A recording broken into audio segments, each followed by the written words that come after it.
is there a 1, 2, 3 step process on what I can do to be prepared for it? Well, the next book I'm writing with a guy named Jim Rickards, wrote Currency Wars and all that. And Jim and I see eye to eye, definition of intelligence. He says you should have gold and you should have silver. You should have museum quality artwork. I don't have any of that. Museum quality artwork. Yeah, and real estate. Income producing real estate. Like I have a friend in Panama. He has an avocado farm. He says, he's a Canadian. He says, I got out of Canada because Canada's in worse shape than America. And this guy's he's a bond trader. So he's sitting in Panama growing avocados. He says, because people have to eat. Another a friend of mine is growing blueberries. But another friend of mine, he was from Seattle. He had a big house. His kids all moved out. So he converted the kids' bedrooms into 1-bedroom apartments. So he put a kitchen and he put a toilet inside his little bedrooms. And so he now rents out 4 bedrooms. He's making more money today than ever before because a lot of workers commute to Seattle. So they come in, they check in, they come in on Sunday night, they check out Friday afternoon to their little house. He's making more money. So the point is, everybody can do something, but you got to figure out what you can do. Yeah, so to me, what I take away from what you just said, right, there is use your creativity to kind of position yourself in a way, whatever that could be. Just think outside the box and be creative. Like, don't short stocks if you've never shorted a stock, because you know how dangerous that is. 100%, because it could flip on you and then you're...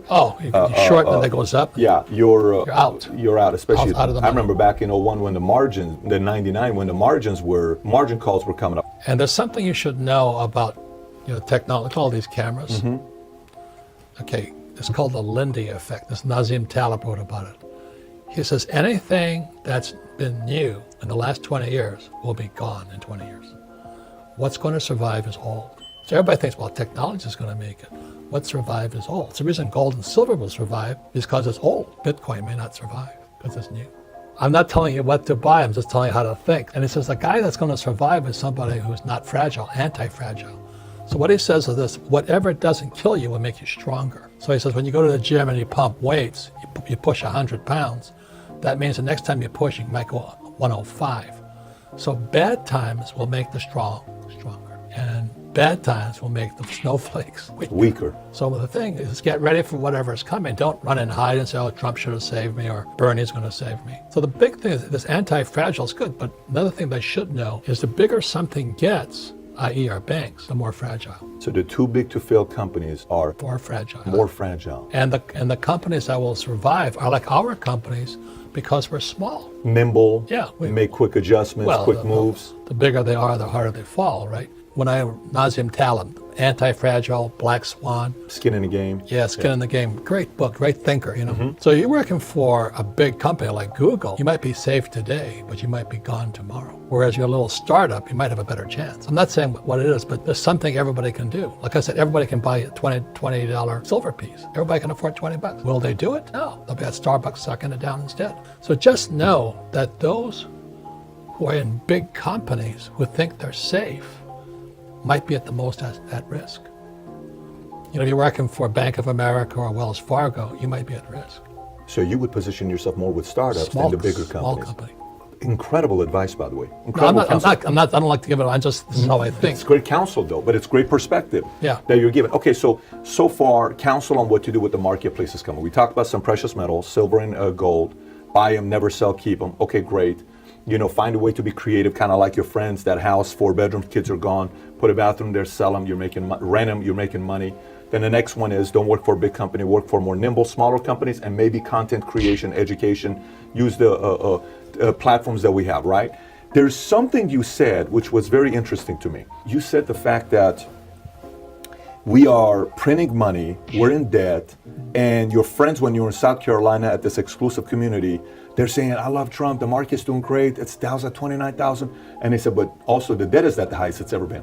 So here's a way I see this, and I'm curious to know how you process this. Do you think the reason why we're not really having the conversation about the big elephant in the room, which is the, say $100 trillion of unpaid commitments that we have, not including the $22 trillion of debt that we have. We have Medicare, Social Security, we have all this unpaid commitments that we made, not including the debt we have to Russia, to Japan, not Russia, to China, to Japan, all this stuff that we have to pay for, right? Do you think the reason why none of the presidents are really talking about it is because if they do, it's not a 8-year fix. So whatever they do, if they campaign on it, it's a 40-year fix. So because they have no influence to fix it, so they're just kind of letting it go to the next president? They can't fix it. Do you think that's why they're not talking about it? And all they're doing is inflaming people. You know what I mean? That they just talk about, well, Trump and his zipper, immigration and impeachment and all this. They can't do anything. So does that say that the current model of how we pick presidents, is that an effective model? Because, if they can't do anything, like, why would I want to campaign around paying off the national debt when there's nothing I can do about it in 4 years? Because the GDP is what, 3.6 trillion, national debt is 22 trillion.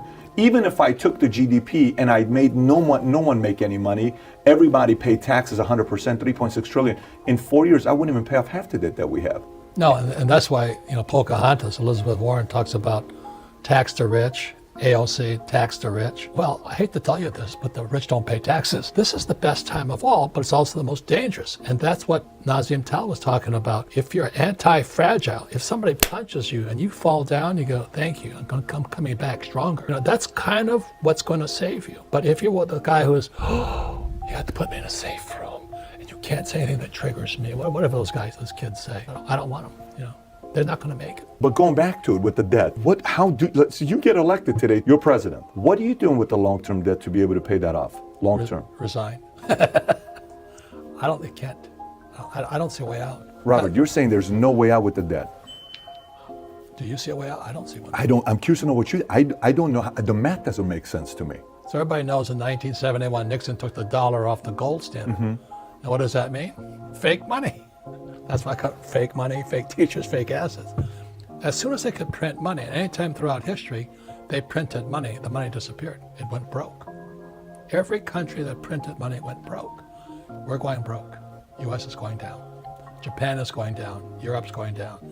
South America's going down. Mexico's in serious trouble.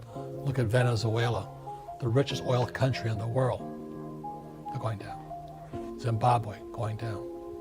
Because we're run by these kleptomaniacs or something. They're called politicians. Everybody's like, same as in who stole my pension. The same guys that robbed the world are robbing their pensions.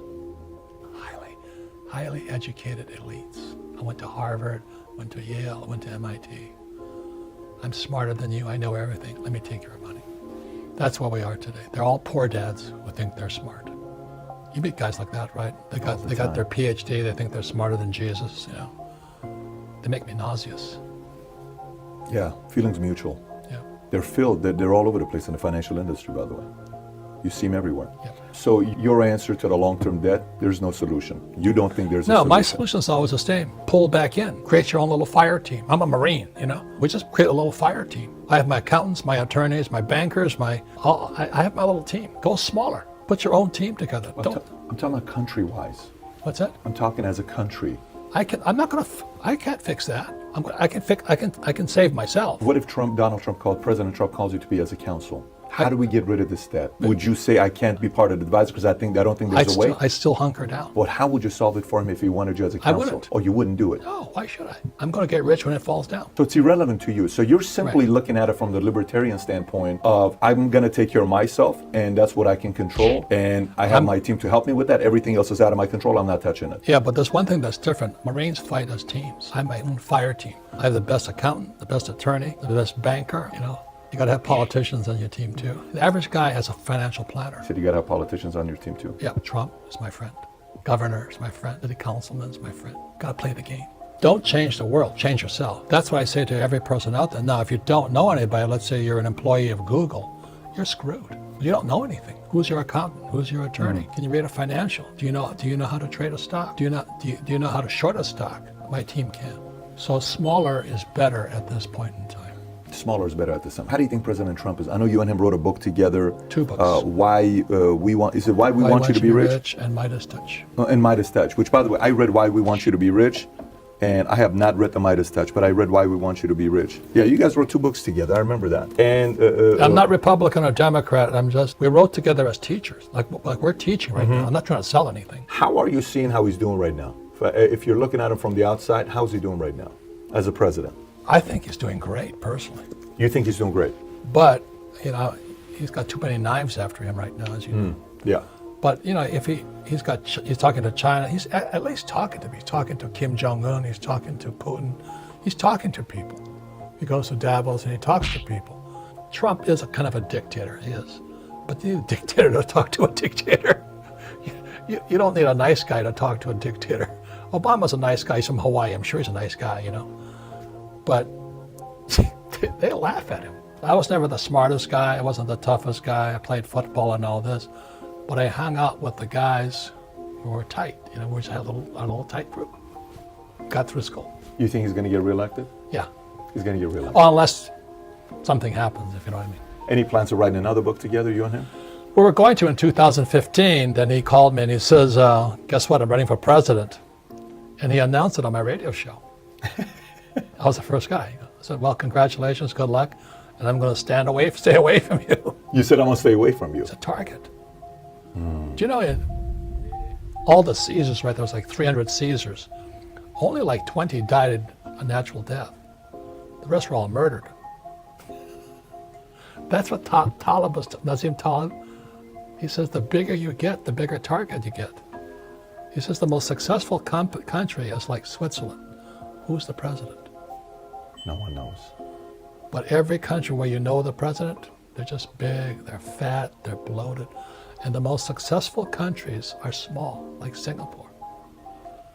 So that's why, you know, so if you're small and listening to this program tonight, I would say you just pull your horns in, wait for the crash, but have your team together. You know, even, you know, I trained as a Marine sniper. Even we had we had a designated snipers. We fought as teams. We never go by themselves. And in school, they teach you to be the A student, do it all by yourself. Well, the A students are ruling the world. They don't know anything. Whereas I have my little fire team, you know, my accountants, my attorneys, my bankers, my real estate guys, my financial planners. We're kicking ass because we stay small, we stay low. When you're putting your team together, what are some things you look for as a team? And what does it take to build a stronger bond with your team? It takes time. Okay. That's yeah. all. You know, because, you know, people, when it comes to money, people lie, you know. So it takes time to build that trust. Can you trust this guy under fire? That's why I love the Marine Corps, you know. We may not have liked each other, but when we went into battle, we're all Marines. I could trust. So it takes some time to put a team together. Yeah, and a lot of flakes out there too. So like a couple of my partners, we're 40 years together. 40 years together. We know each other like brothers. It's the most important thing is trust, confidence, loyalty, integrity, diligence, cover my back. The student loan debt is now bigger than 1.6 trillion. It's now bigger than the subprime debt. We've screwed everybody, including our kids. And that's why there's no financial education in school. That's why everybody's fake. I wouldn't trust a school teacher's advice for anything. Nice people, my whole family of school teachers. They don't know anything about money. Nothing. They want their pension and paycheck.